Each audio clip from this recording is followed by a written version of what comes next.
Yes. These are all, but he was on Fox and Friends, for God's sake. If anything happens in New York, watch. Oh, wow. Watch what happens. But this is the mad bit, Mark, because what's it like being American at the moment? Final question, because I'm late for the news. Now you might remember this LBC caller from a previous video I did before.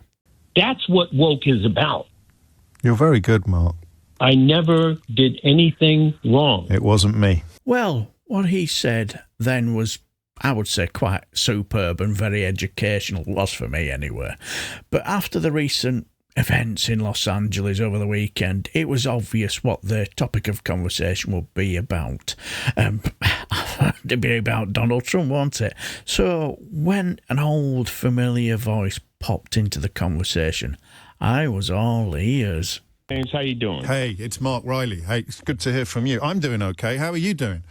I'm sad. Yeah. I'm sad because the other day I saw somebody on television, a British pundit, I guess, who summed all this up by saying America is no longer a serious country. And that hurts me because I'm an American. And it is sad for me to see this. The first thing people need to understand about what's going on in Los Angeles. Los Angeles has 3 tiers of policing that exist. The LAPD, the California Highway Patrol, and the LA County Sheriff's Office. That should be more than enough to quell this violence that's taking place. And be real clear about the fact that if this was happening in Des Moines, Iowa, Trump wouldn't have sent a barber to quell the violence. This is happening because it's LA and because his base hates LA. It hates everything that LA stands for. LA has a huge Mexican population. As far as his base is concerned, all of them are illegal and need to be deported. And that's what Trump is playing to. He's playing to a very base fear among the people that support him the most. And it is also deflecting from when was the last time you heard anybody talk about the American economy under Trump? You see, it's not just about what's going on in L.A., which is a reaction whether you like it or not. I mean, I'm not, any law and order guy, and I'm not a violent in the streets guy, even though when I was a very, very young man, I was in the streets in New York. But the bottom line is this is a windfall for him. This is something that fell into his lap. Violence in Los Angeles. Call out the National Guard. Make myself, when I'm just speaking of Trump, look like a hero. To the people who think that all of the Latinos or anybody Mexican, anybody with a sort of suntan is an illegal immigrant and needs to be deported. Absolutely. I mean, look, I used to do this for a living. All right. I used to do what you do now for a living. I used to talk to people. I know you did. For people unaware of that, you were on Air America Radio, worked on Morning Sedition with Mark Maron, New York City. You've done it all, Mark. That's why I was so impressed, if that's not a slightly wrong word to use, for someone 20 years younger than you to use, when you came on last time. And we did our homework. You know what you are talking about. Quite how I think you ended up in Brighton for reasons of love and romance, which adds an extra dimension to your story. But you 32 years worth. There you go. There you go. But you do what I try to do. You've written the manual on it, trying to work out what he is doing. So he wants more. He wants more violence. He wants escalation. He wants more violence. And James, let me just say this as an aside. Yeah. Because New York City lost one of the finest journalists who ever lived, and a guy named Tom Robbins, who passed away, I think, 2 weeks ago now. It was Tom Robbins, and I'm going to tie this into Trump. It was Tom Robbins who exposed the fact that Trump was using illegal Polish migrants to help build Trump Tower. He broke that story. You see? And so it's nothing to do with country of origin or a sincere and authentic fear of migrant labour on Trump's part. It's all about what messages, these images, because it's a television story, isn't it? Not a radio story. You can't do flames on the radio. It's the images that will be watched by people in Des Moines, Iowa, And Yes, absolutely. And remember this: he's plucked people from television, including that complete moron Pete Hegseth. yes, These are all, but he was on Fox and Friends, for God's sake. Jeanine Pirro had her own TV show. He's plucking. Linda McMahon used to be chair of the World Wrestling Entertainment. That's the caliber of people he's brought into his administration. That's not serious. And I don't know if I said this. I said it to your producer. Remember the last time we talked, I told you that Musk and Trump would fall out. you did.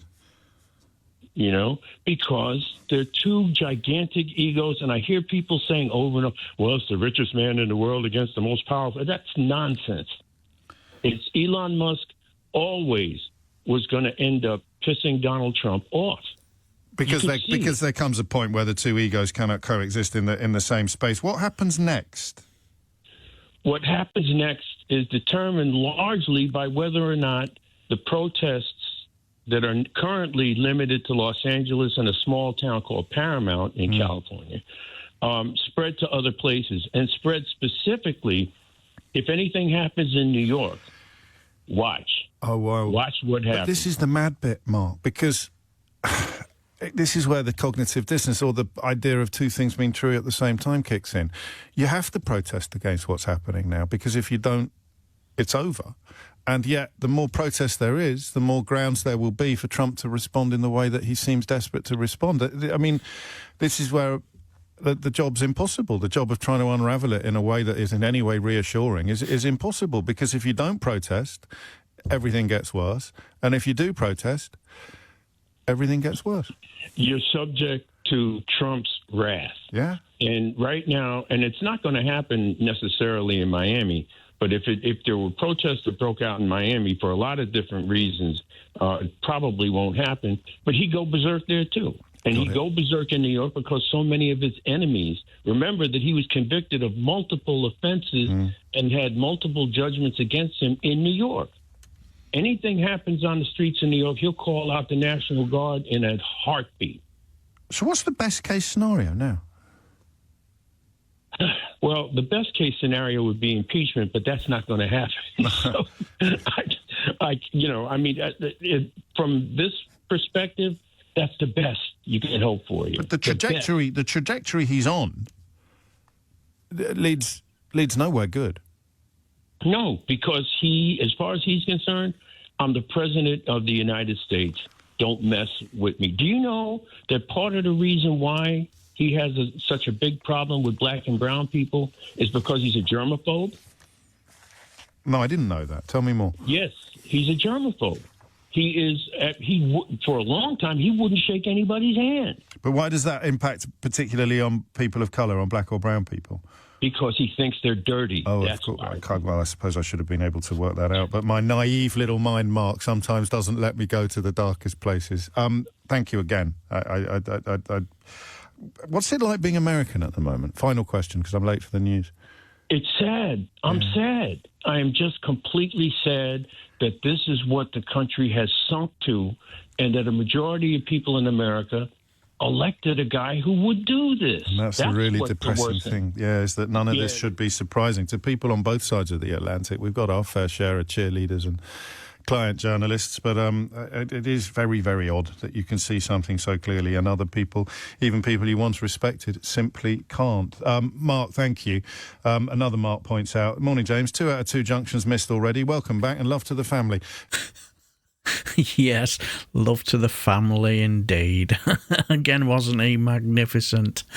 Now, is he right about the fact that this is in LA and he and his base absolutely detest everything about the place? I don't know, but I get the feeling he could be very much onto something there. And I also thought when he brought up about nobody talking about the economy anymore, I thought that was very interesting. I think very apt as well. Also, his picks as well. It just shows you what an absolute shambles his administration really is, isn't it? And I found what he had to say about not shaking black people's hands because he thinks they're all dirty is very interesting as well. But do you agree with Mark?